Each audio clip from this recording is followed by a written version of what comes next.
тут прям соседи падают, что ли, да? Ёб твою мать! Он прям рядом лупил.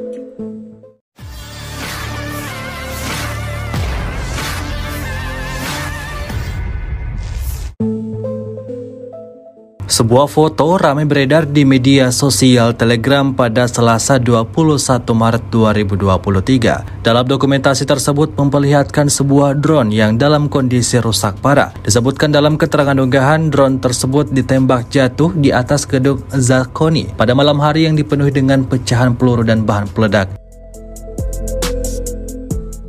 Disampaikan oleh penasihat Kepala Crimea Oleg Kryuchkov, menurutnya semua UAV berusaha menyerang objek sipil. Satu ditembak jatuh di atas sekolah teknik Zakoni dan jatuh di antara gedung akademik dan asrama. Tidak ada instalasi militer di dekatnya. Sisanya ditembak jatuh di daerah pemukiman, kata Kryuchkov. Kryuchkov juga menjelaskan bahwa rel kereta api dan infrastruktur lainnya tidak rusak. Dia juga tampak menunjukkan puing-puing drone yang hancur. Beredarnya video ini menuai beragam komentar dari warganet. Вон полетел, да, вон. Ой, блядь, он прям соседи падают, что ли, да? Ёб твою мать! Он прям рядом лупил. Ай-яй-яй, не в дом хоть попал, а?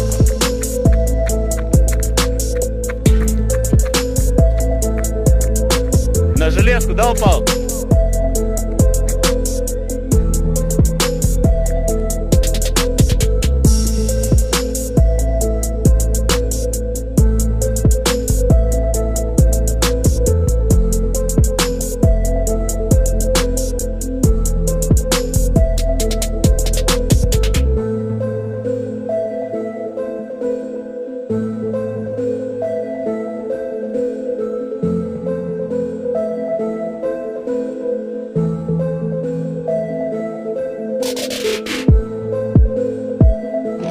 Вон полетел, да, вон. Ой, блядь, он прям соседи падают, что ли, да? Ёб твою мать! Он прям рядом лупил.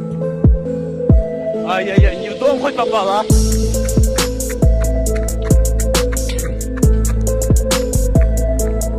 На железку, да, упал?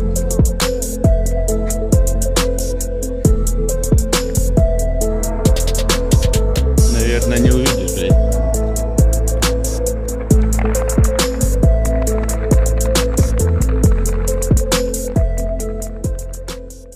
Terima kasih sudah nonton. Jangan lupa like, subscribe, dan share ya.